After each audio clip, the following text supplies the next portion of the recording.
Hi అండి, ఎలా ఉన్నారు?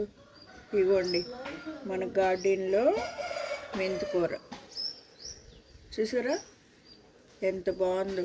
ఇగోండి చూసారుగా, ఇదిగో మెంతికూర. ఇంకా తర్వాత వచ్చి ఇదిగో ఈ టబ్బులో వచ్చి కొత్తిమీర, ఇదిగోండి తోటకూర. చూడండి ఎంత బాగా వచ్చిందో తోటకూర.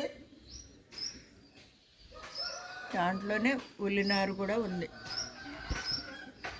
అలాగే ఇవ్వండి పాలకూర. ఓకేనా? పక్కన వచ్చి ఎర్ర తోటకూర. ఇవన్నీ మన గార్డెన్లో ఉంటే ఏం కావాలండి ఇంకా చెప్పండి? తోటకూర, మెంతికూర, కొత్తిమీర, తెల్ల తోటకూర, పాలకూర. చూసారా ఎంత బాగా వచ్చిందో. ఇవన్నీ మనం ఇంట్లోనే పెంచుకోవచ్చండి. కొంచెం అంటే మట్టి ఇవన్నీ దగ్గరికి చూసుకొని మనమే పెంచుకోవచ్చండి. ఏ మందులు లేకుండా తినొచ్చు మనం. ఇవ్వండి తీసా నేను.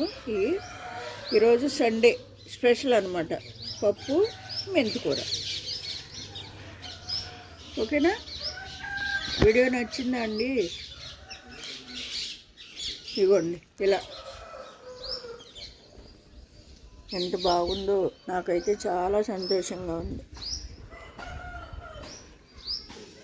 ఇలా చాలా ఆనందంగా ఉంటుంది. ఎన్ని ఆలోచనలు ఉన్నాయి ఈ మొక్కలు చూస్తే, చాలా సంతోషంగా ఉంటుందండి. అన్నీ మర్చిపోతాం కదా. ఇదిగోండి ఎర్ర తోటకూర.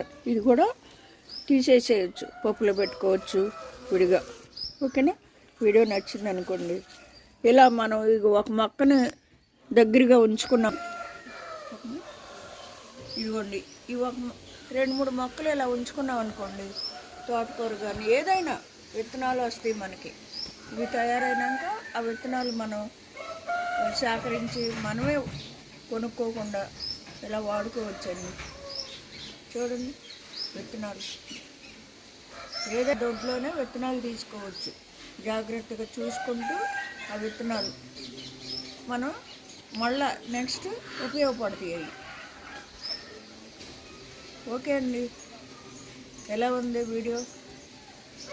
ఒకసారి చూసి లైక్ చేయండి. అబ్బా లైక్ చేయట్లే. ఓకే అండి, బాయ్ అండి. వీడియో నచ్చితే లైక్ చేసి షేర్ చేయండి. బాయ్ అండి.